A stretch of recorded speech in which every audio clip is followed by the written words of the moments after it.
Socialism, Utopian and Scientific, by Friedrich Engels. Chapter 1.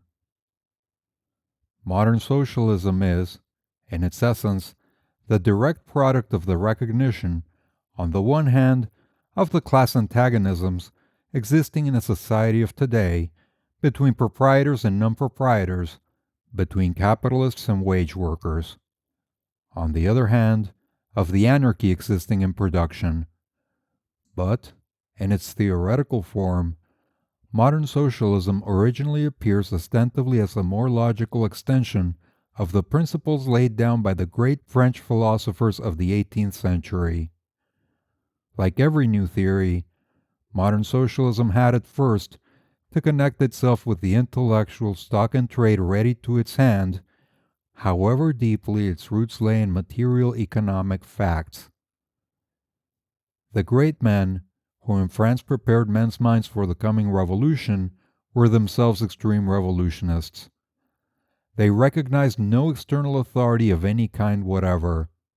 Religion, natural science, society, political institutions, everything was subjected to the most unsparing criticism. Everything must justify its existence before the judgment seat of reason, or give up existence. Reason became the sole measure of everything. It was a time when, as Hegel says, the world stood upon its head. First, in the sense that the human head, and the principles arrived at by its thought, claimed to be the basis of all human action and association. But by and by, also in the wider sense that the reality which was in contradiction to these principles had, in fact, to be turned upside down.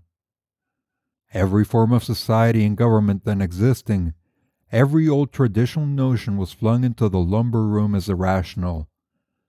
The world had hitherto allowed itself to be led solely by prejudices. Everything in the past deserved only pity and contempt. Now for the first time appeared the light of day, the kingdom of reason. Henceforth, superstition, injustice, privilege, oppression were to be superseded by eternal truth, eternal right, equality based on nature and the inalienable rights of man. We know today that this kingdom of reason was nothing more than the idealized kingdom of the bourgeoisie, that this eternal right found its realization in bourgeois justice, that this equality reduced itself to bourgeois equality before the law, that bourgeois property was proclaimed as one of the essential rights of man, and that the government of reason, the social contract of Rousseau, came into being, and only could come into being, as a democratic bourgeois republic.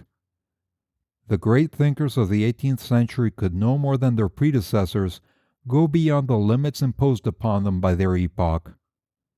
But, side by side with the antagonism of the feudal nobility and the burghers, who claimed to represent all the rest of society, was the general antagonism of exploiters and exploited, of rich idlers and poor workers. It was this very circumstance that made it possible for the representatives of the bourgeoisie to put themselves forward as representing, not one special class, but the whole of suffering humanity. Still further, from its origin, the bourgeoisie was saddled with its antithesis. Capitalists cannot exist without wage workers, and in the same proportion as the medieval burgher of the guild developed into the modern bourgeois, the guild journeyman and the day laborer, outside the guilds, developed into the proletarian. And although, upon the whole, the bourgeoisie, in their struggle with the nobility, could claim to represent at the same time the interests of the different working classes of that period, yet in every great bourgeois movement there were independent outbursts of that class which was the forerunner, more or less developed, of the modern proletariat.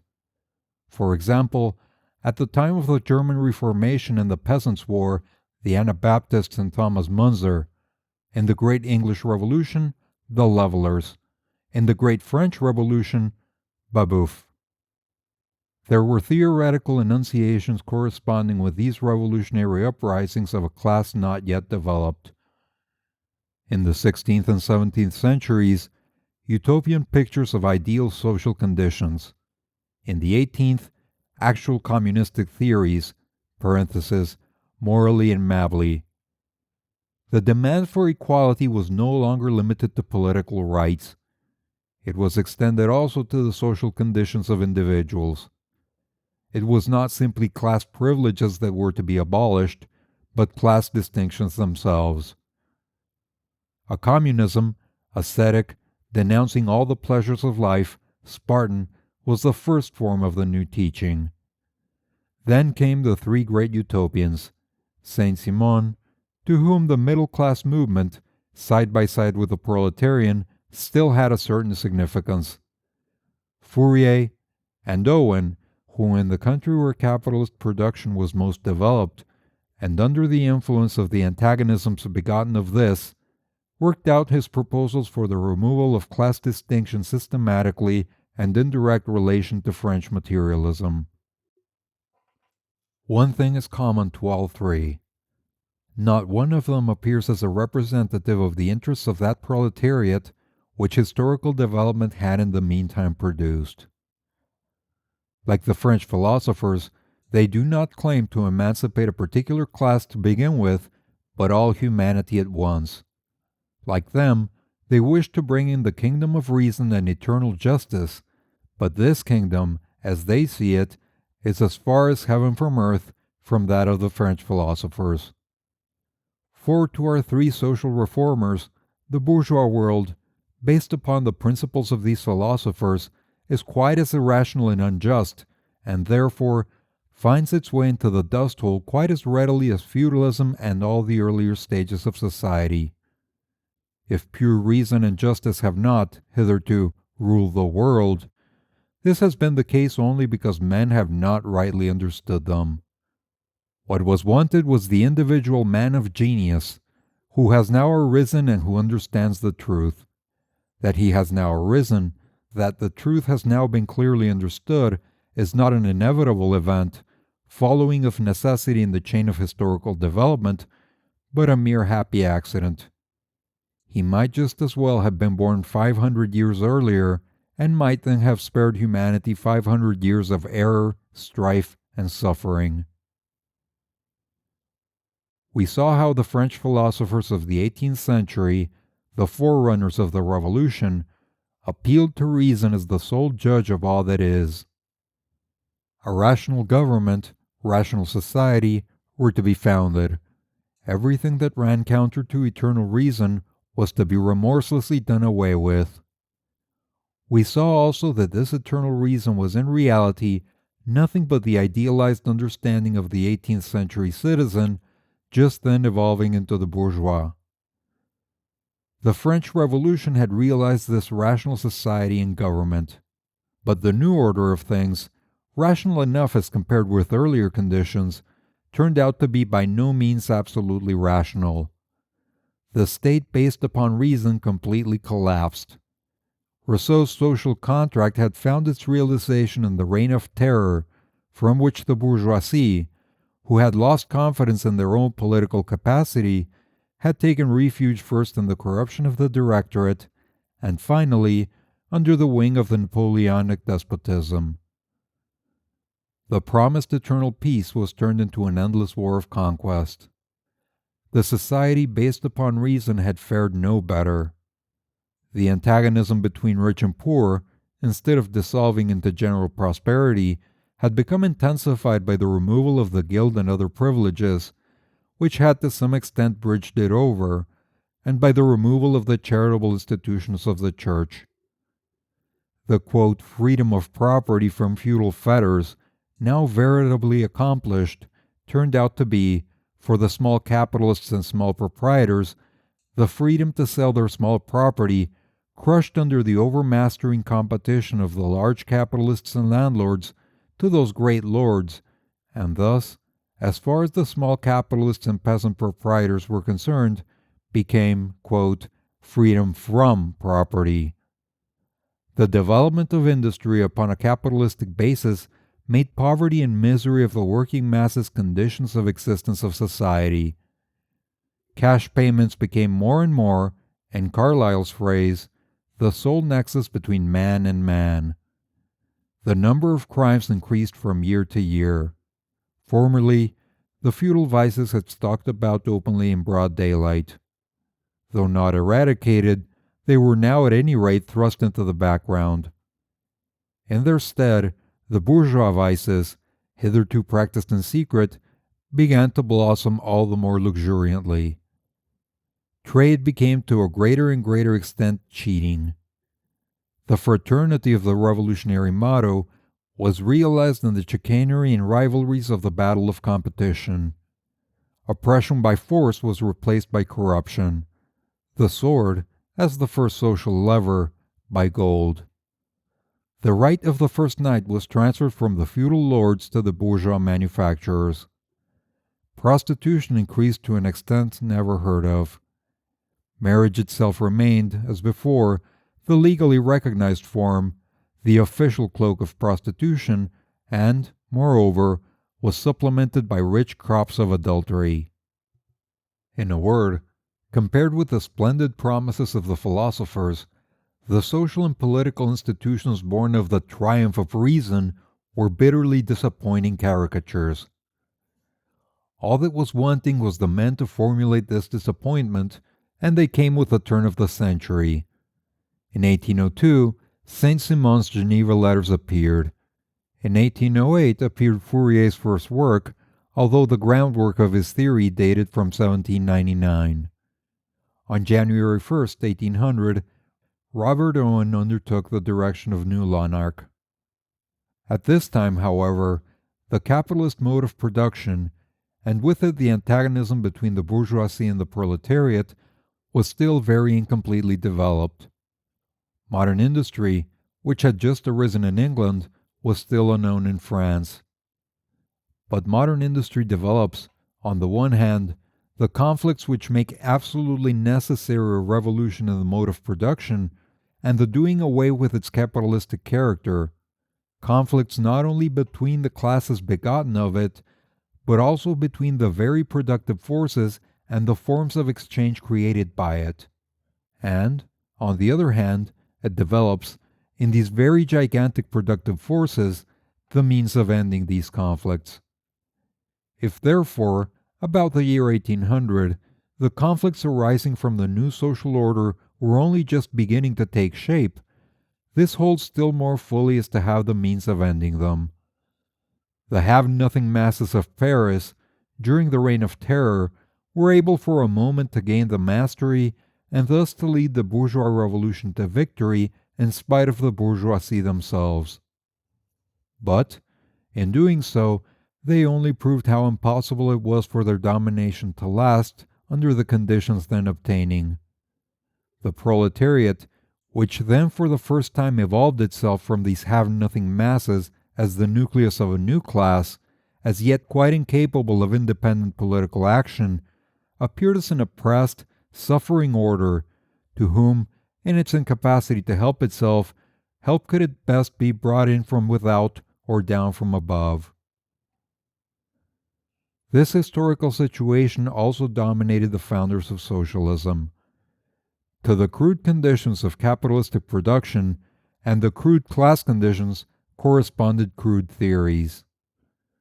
The solution of the social problems, which as yet lay hidden in undeveloped economic conditions, the Utopians attempted to evolve out of the human brain. Society presented nothing but wrongs. To remove these was the task of reason. It was necessary, then, to discover a new and more perfect system of social order, and to impose this upon society from without by propaganda, and wherever it was possible, by the example of model experiments. These new social systems were foredoomed as utopian. The more completely they were worked out in detail, the more they could not avoid drifting off into pure fantasies. These facts once established, we need not dwell a moment longer upon this side of the question, now wholly belonging to the past. We can leave it to the literary small fry to solemnly quibble over these fantasies, which today only make us smile, and to crow over the superiority of their own bald reasoning as compared with such, quote, insanity. For ourselves, we delight in the stupendously grand thoughts and gems of thought that everywhere break out through their fantastic covering, and to which these Philistines are blind. Saint-Simon was the son of the great French Revolution, at the outbreak of which he was not yet 30. The revolution was the victory of the Third Estate, i.e., of the great masses of the nation, working in production and in trade, over the privileged idle classes, the nobles and the priests. But the victory of the Third Estate soon revealed itself as exclusively the victory of a small part of this estate, as the conquest of political power by the socially privileged section of it, i.e., the propertied bourgeoisie. And the bourgeoisie had certainly developed rapidly during the Revolution, partly by speculation in the lands of nobility and of the church, confiscated and afterwards put up for sale, and partly by frauds upon the nation by means of army contracts. It was the domination of these swindlers that, under the Directorate, brought France to the verge of ruin, and thus gave Napoleon the pretext for his coup d'etat. Hence, to Saint-Simon the antagonism between the Third Estate and the privileged classes took the form of an antagonism between workers and idlers. The idlers were not merely the old privileged classes, but also all who, without taking any part in production or distribution, lived on their incomes. And the workers were not only the wage workers, but also the manufacturers, the merchants, the bankers. That the idlers had lost the capacity for intellectual leadership and political supremacy had been proved, and was by the Revolution finally settled. That the non-possessing classes had not this capacity seemed to Saint-Simon proven by the experiences of the Reign of Terror. Then, who was to lead and command? According to Saint-Simon, science and industry, both united by a new religious bond, destined to restore that unity of religious ideas which had been lost since the time of the Reformation, a necessarily mystic and rigidly hierarchic new Christianity. But science, that was the scholars, and industry, that was in the first place the working bourgeois, manufacturers, merchants, bankers. These bourgeoisie were certainly intended by Saint-Simon to transform themselves into a kind of public officials, of social trustees, but they were still to hold, vis-a-vis of the workers, a commanding and economically privileged position.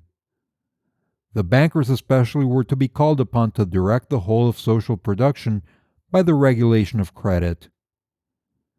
This conception was in exact keeping with the time in which modern industry in France, and with it, the chasm between bourgeoisie and proletariat was only just coming into existence. But what Saint-Simon especially lays stress upon is this. What interests him first, and above all other things, is the lot of the class that is the most numerous and the most poor. Parenthesis, quote, La classe la plus nombreuse et la plus pauvre. Already, in his Geneva letters, Saint-Simon lays down the proposition that, quote, all men ought to work. In the same work, he recognizes also that the Reign of Terror was the reign of the non-possessing masses. See, says he to them, what happened in France at the time when your comrades held sway there. They brought about a famine. But to recognize the French Revolution as a class war, and not simply one between nobility and bourgeoisie, but between nobility, bourgeoisie, and the non-possessors, was in the year 1802 a most pregnant discovery.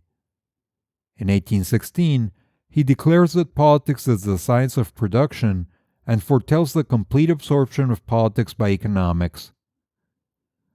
The knowledge that economic conditions are the basis of political institutions appears here only in embryo. Yet what is here already very plainly expressed is the idea of the future conversion of political rule over men into an administration of things and the direction of processes of production, that is to say, the, quote, abolition of the state, about which recently there has been so much noise. Saint-Simon shows the same superiority over his contemporaries when in 1814, immediately after the entry of the Allies into Paris, and again in 1815, during the 100 Days' War, he proclaims the alliance of France with England, and then of both these countries with Germany, as the only guarantee for the prosperous development and peace of Europe. To preach to the French in 1815 an alliance with the victors of Waterloo required as much courage as historical foresight. If in Saint-Simon we find a comprehensive breadth of view, by virtue of which almost all the ideas of later socialists that are not strictly economic are found in him in embryo, we find in Fourier a criticism of the existing conditions of society genuinely French and witty, but not upon that account any the less thorough. Fourier takes the bourgeoisie, their inspired prophets before the Revolution, and their interested eulogists after it, at their own word. He lays bare remorselessly the material and moral misery of the bourgeois world. He confronts it with the earlier philosophers' dazzling promises of a society in which reason alone should reign, of a civilization in which happiness should be universal, of an illimitable human perfectibility, and with the rose-colored phraseology of the bourgeois ideologists of his time. He points out how everywhere the most pitiful reality corresponds with the most high-sounding phrases, and he overwhelms this hopeless fiasco of phrases with his mordant sarcasm. Fourier is not only a critic. His imperturbably serene nature makes him a satirist, and assuredly one of the greatest satirists of all time. He depicts, with equal power and charm, the swindling speculations that blossomed out upon the downfall of the Revolution, and the shopkeeping spirit prevalent in, and characteristic of, French commerce at that time. Still more masterly is his criticism of the bourgeois form of the relations between the sexes and the position of woman in bourgeois society. He was the first to declare that in any given society, the degree of women's emancipation is the natural measure of the general emancipation. But Fourier is at his greatest in his conception of the history of society. He divides its whole course, thus far, into 4 stages of evolution: savagery, barbarism, the patriarchate, civilization. This last is identical with the so-called civil or bourgeois society of today, i.e., with the social order that came in with the 16th century. He proves, quote, that the civilized stage raises every vice practiced by barbarism in a simple fashion into a form of existence, complex, ambiguous, equivocal, hypocritical. That civilization moves in a vicious circle, in contradictions which it constantly reproduces without being able to solve them. Hence it constantly arrives at the very opposite to that which it wants to attain, or pretends to want to attain, so that, e.g., quote, under civilization, poverty is born of superabundance itself. Fourier, as we shall see, uses the dialectic method in the same masterly way as his contemporary Hegel. Using these same dialectics, he argues against the talk of illimitable human perfectibility, that every historical phase has its period of ascent and also a period of descent, and he applies this observation to the future of the whole human race. As Kant introduced into natural science the idea of the ultimate destruction of the earth, Fourier introduced into historical science that of the ultimate destruction of the human race. While in France the hurricane of the Revolution swept over the land, in England a quieter, but not on that account less tremulous, revolution was going on. Steam and the new tool-making machinery were transforming manufacture into modern industry, and thus revolutionizing the whole foundation of bourgeois society. The sluggish march of development of the manufacturing period changed into a veritable storm and stress period of production. With constantly increasing swiftness, the splitting up of society into large capitalists and none-possessing proletarians went on. Between these, instead of the former stable middle class, an unstable mass of artisans and small shopkeepers, the most fluctuating portion of the population, now led a precarious existence. The new mode of production was, as yet, only the beginning of its period of ascent. As yet, it was the normal, regular method of production, the only one possible under existing conditions. Nevertheless, even then it was producing crying social abuses, the herding together of a homeless population in the worst quarters of the large towns, the loosening of all traditional moral bonds, of patriarchal subordination, of family relations, overwork, especially of women and children, to a frightful extent, complete demoralization of the working class, suddenly flung into altogether new conditions, from the country into the town, from agriculture into modern industry, from stable conditions of existence into insecure ones that changed from day to day. At this juncture, there came forward as a reformer a manufacturer 29 years old, a man of almost sublime, childlike simplicity of character, and at the same time one of the few born leaders of men. Robert Owen had adopted the teaching of the materialistic philosophers, that man's character is the product, on the one hand, of heredity, on the other, of the environment of the individual during his lifetime, and especially during his period of development. In the Industrial Revolution, most of his class saw only chaos and confusion, and the opportunity of fishing in these troubled waters and making large fortunes quickly. He saw in it the opportunity of putting into practice his favorite theory, and so of bringing order out of chaos. He had already tried it with success, as superintendent of more than 500 men in a Manchester factory.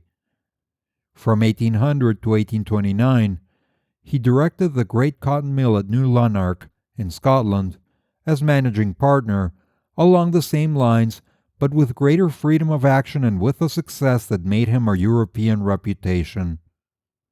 A population originally consisting of the most diverse, and for the most part, very demoralized elements, a population that gradually grew to 2,500, he turned into a model colony, in which drunkenness, police, magistrates, lawsuits, poor laws, charity were unknown. And all this simply by placing the people in conditions worthy of human beings, and especially by carefully bringing up the rising generation. He was the founder of infant schools, and introduced them first at New Lanark. At the age of 2, the children came to school, where they enjoyed themselves so much that they could scarcely be got home again. Whilst his comparators worked their people 13 or 14 hours a day, in New Lanark the working day was only 10.5 hours. When a crisis in cotton stopped work for 4 months, his workers received their full wages all of the time. And with all this, the business more than doubled in value, and to the last yielded large profits to its proprietors. In spite of all this, Owen was not content. The existence which he secured for his workers was, in his eyes, still far from being worthy of human beings. Quote, "The people were slaves at my mercy." The relatively favorable conditions in which he had placed them were still far from allowing a rational development of the character and of the intellect in all directions, and much less of the free exercise of all our faculties. Quote, "And yet, the working part of this population of 2,500 persons was daily producing as much real wealth for society as, less than half a century before, it would have required the working part of a population of 600,000 to create.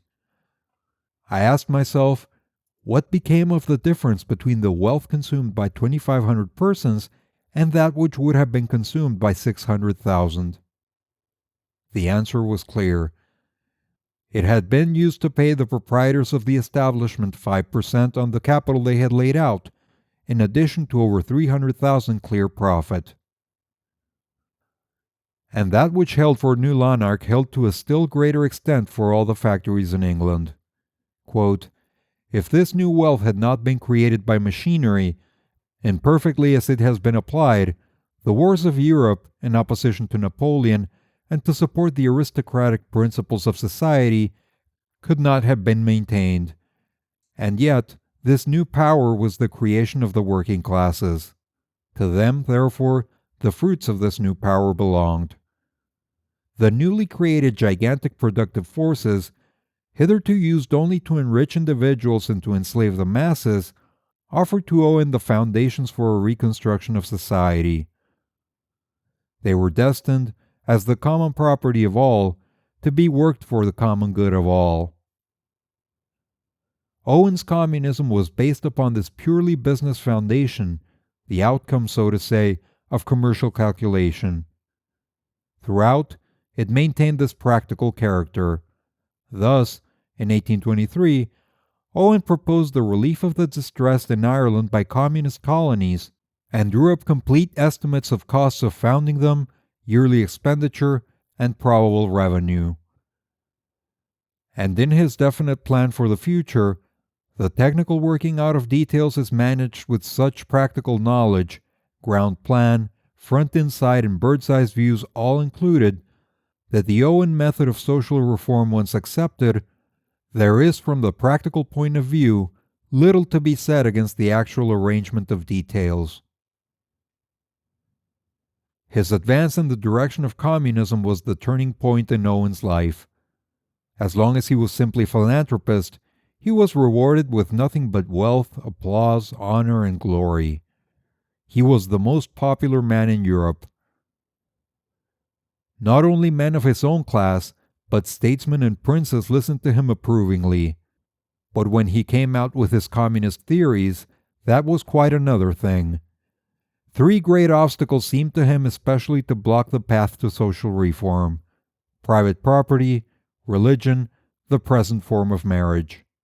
He knew what confronted him if he attacked these: outlawry, excommunication from official society, the loss of his whole social position. But nothing of this prevented him from attacking them without fear of consequences, and what he had foreseen happened.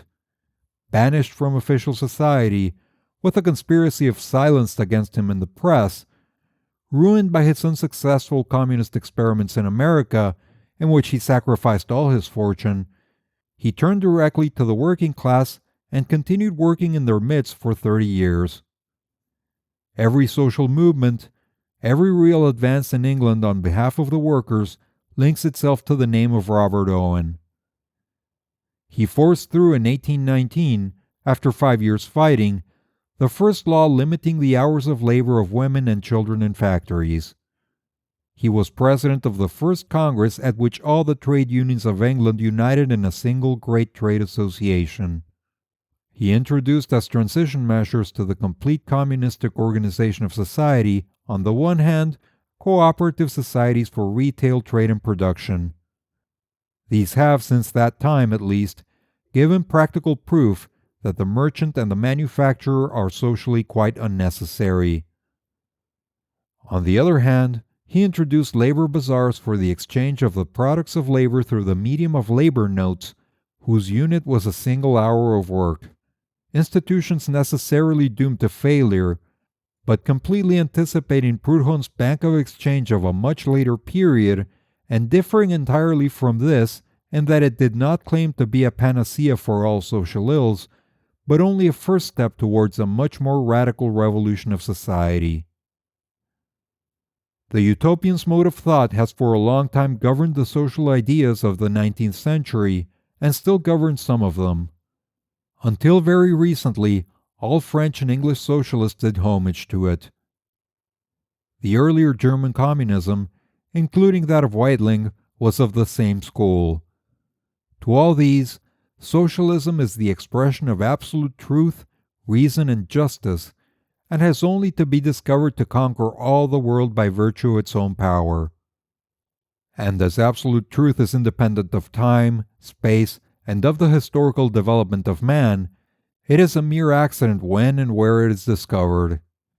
With all this, absolute truth, reason, and justice are different with the founder of each different school. And as each one's special kind of absolute truth, reason, and justice is again conditioned by his subjective understanding, his conditions of existence, the measure of his knowledge, and his intellectual training, there is no other ending possible in this conflict of absolute truths that they should be mutually exclusive one of the other. Hence, from this nothing could come but a kind of eclectic average socialism, which, as a matter of fact, has up to the present time dominated the minds of most of the socialist workers in France and England. Hence, a mishmash allowing of the most manifold shades of opinion, a mishmash of such critical statements, economic theories, pictures of future society by the founders of different sects, as excite a minimum of opposition. A mishmash which is the more easily brewed, the more the definite sharp edges of the individual constituents are rubbed down in a stream of debate like rounded pebbles in a brook. To make a science of socialism, it had first to be placed upon a real basis. You have reached the end of Socialism, Utopian and Scientific, Chapter 1, by Friedrich Engels. Click on the links at the end of the video to go to the playlist or the next chapter if it's available. If you enjoy this content and would like to support the channel, please like and subscribe.